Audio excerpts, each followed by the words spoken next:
So our first step towards becoming rational beings is to identify the biases that we have within us.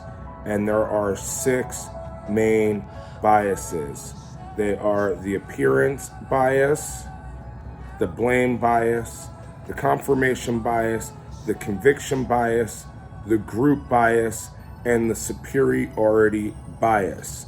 Once we're able to understand what these biases are, we'll better be able to identify when one of those biases is taking hold of us in a certain situation, and then we'll be able to approach that bias from the perspective that we understand that it's one of our biases and we need to seek different evidence and take a step back and look at the big picture a little bit more.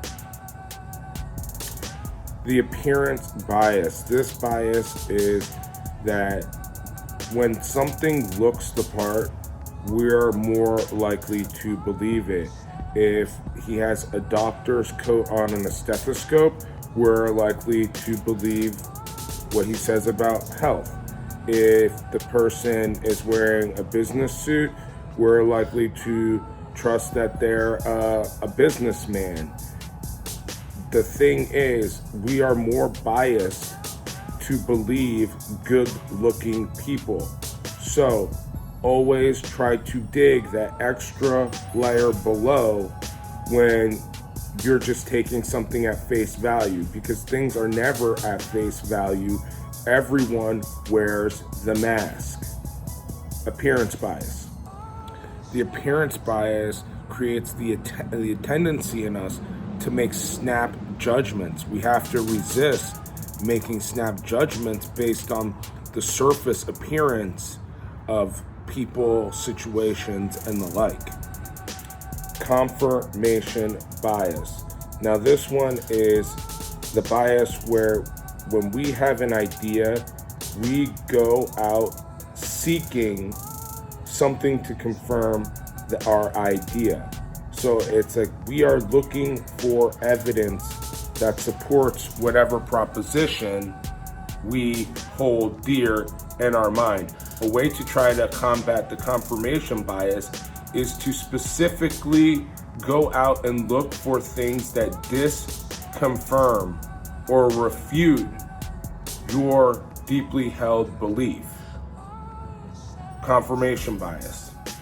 Conviction bias. This one is actually pretty interesting. This is the one where in your mind, you're not exactly 100% sure of the truth of something, so then you just start acting way more convicted into it.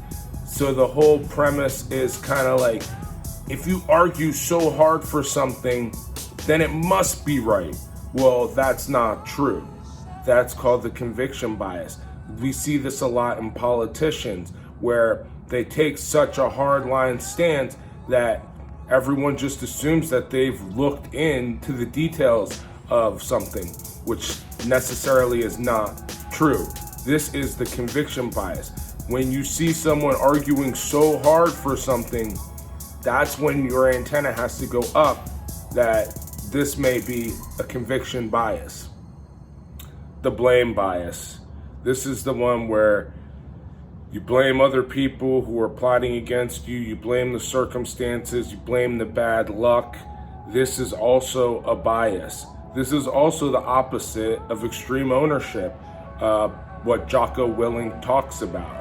So be aware when someone is placing a lot of blame, or when you yourself are placing a lot of blame, that this is a time to step back and really ask yourself what role you played in the outcome.